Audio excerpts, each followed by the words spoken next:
Welcome back.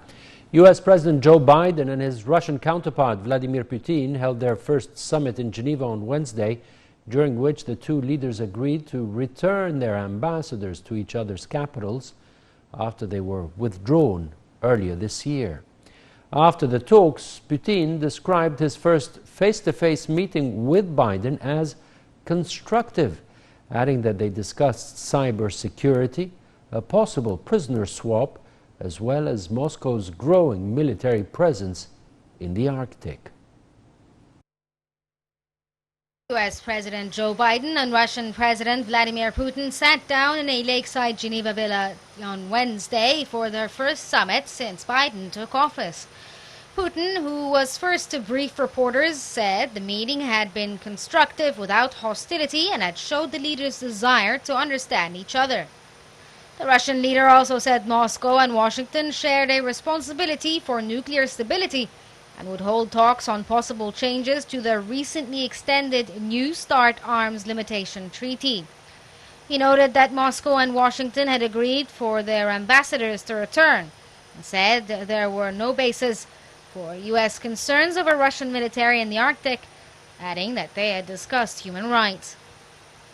On Kremlin critic Alexei Navalny, the Russian president noted that he knew that he was breaking Russian laws when he went to Germany for treatment and would be detained when he returned to Russia in January, but decided to come anyway, adding that he was satisfied with Biden's explanation for calling him a killer earlier this year. Both sides had said in advance that they had hoped for more stable and predictable relations, even though they were at odds over everything from arms control and cyber hacking to election interference in Ukraine. Putin and Biden shook hands on arrival before going inside with the U.S. leader, saying they would try to determine areas of cooperation and mutual interest. The summit lasted less than 4 hours, far less than Biden's advisors had said they expected. The first round of talks, which included Biden, Putin, U.S. Secretary of State Antony Blinken, and Russian Foreign Minister Sergei Lavrov, lasted almost 2 hours. Biden said they would try to determine areas of cooperation and mutual interest. Meanwhile, EU Foreign Chief Josep Borrell said the bloc needs to push back constraints and engage Moscow as the leaders of Russia and the U.S. met in Geneva. Borrell said the EU leaders believe that a renewed partnership allowing them to realize the full potential of a close cooperation with Russia is a distant prospect, and the EU therefore needs to be realistic and prepare for a further downturn of the relations with Russia. Relations between Moscow and Washington have been deteriorating for years, notably with Russia's 2014 annexation of Crimea from Ukraine, its 2015 intervention in Syria, and U.S. charges denied by Moscow of meddling in the 2016 elections that brought Donald Trump to the White House. They sank further in March when Biden said he thought Putin was a killer, prompting Russia to recall Antonov to Washington for consultations. The United States recalled its ambassador in April. And in May, Russia formally designated the United States an unfriendly state, barring its embassy from employing Russian nationals. The armed forces sent Egyptian ship Halayib to Beirut carrying humanitarian aid to Lebanon on Wednesday.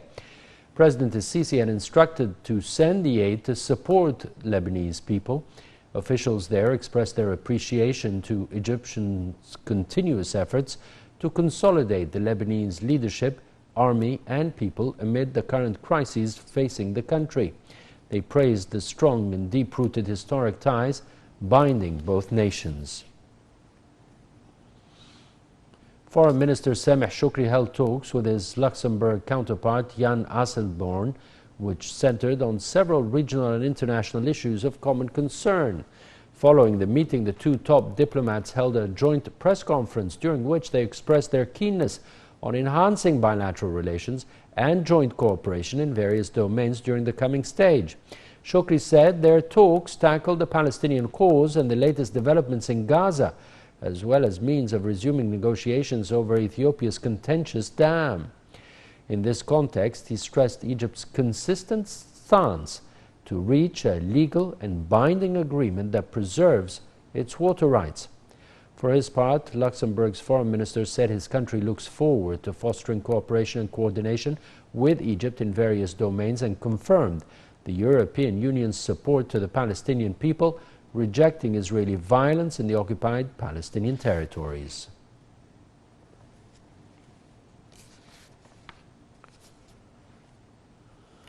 The 51st round of Arab Information Ministers' Council kicked off in Cairo, headed by Sudan's Minister of Information and Culture, Hamza Bloul. The session discussed the latest developments on the Palestinian front and means of implementing a joint Arab media strategy that mobilizes world public opinion to confront Israeli aggression against the Palestinian people. The 51st round tackled the role of media in confronting the COVID-19 pandemic outbreak and the Arab Media Plan for Sustainable Development, in addition to current essential regional issues.